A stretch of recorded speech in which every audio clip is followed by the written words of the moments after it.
እና በጣም ይወደኝ ነበር አያቴ አላህ ይማረውና ሁል ጊዜ ሲመጣ እዛ ሳይስመኝ አይሄድም ነበር። ለእኔ ምንም አይመስለኝም ነበር በሰዓቱ። እንዳውም እየጠራህ ነው ሲሉኝ አንዳንዴ ለመደበቅ ሁሉ ሞክራለሁ። ግን አንድን ነገር ስታጡት ጊዜ ነው ልክ እንትን የምታውቁት፣ ያን ሲሰጣቸው የነበረ ፍቅር የምታውቁት። ከዚያ በኋላ ታመመ። የሆነ ጊዜ ላይ እኔ አዲስ አበባ ነበርኩ። እንዳጋጣሚ ሁሴን ጥሩልኝ እያለ ነው ምናምን ተባልኩኝና መሽቷል ወቅቱ ጊዜ። ከዛ ሁሴን ጥሩልኝ እየተባለ ነው ምናምን አለው። የተደወለና ምን ሆኖ ነው ምናምን ስላቸው ታሞ ምናምን ሰው ይታመማል ይድናል ይሻረዋል ቀስ ብዬ በመጣስ ምናምን አልኳቸው። አይ በጣም ታሟል ካላየሁት እያለ ነው ምናምን አሉ። እሺ አልኳቸውና በምሽት ሄድኩኝ።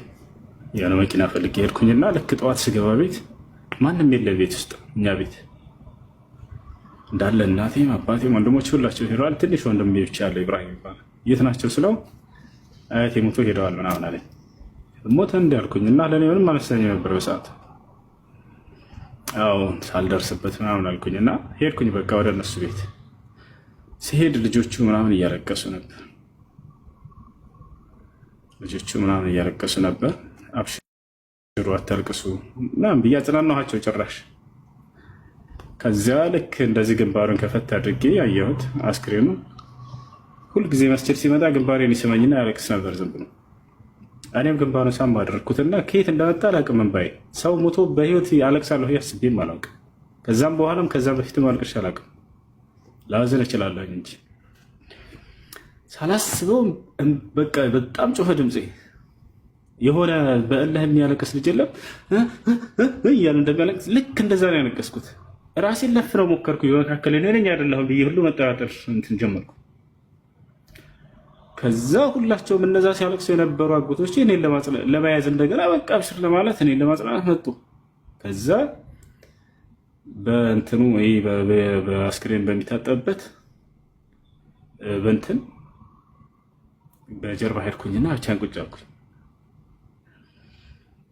ከዛ በፊት ታዲያ ገና ሊታመም አካባቢ እቤት ሄር ነበርና አደራ ያለ ነገር አለ።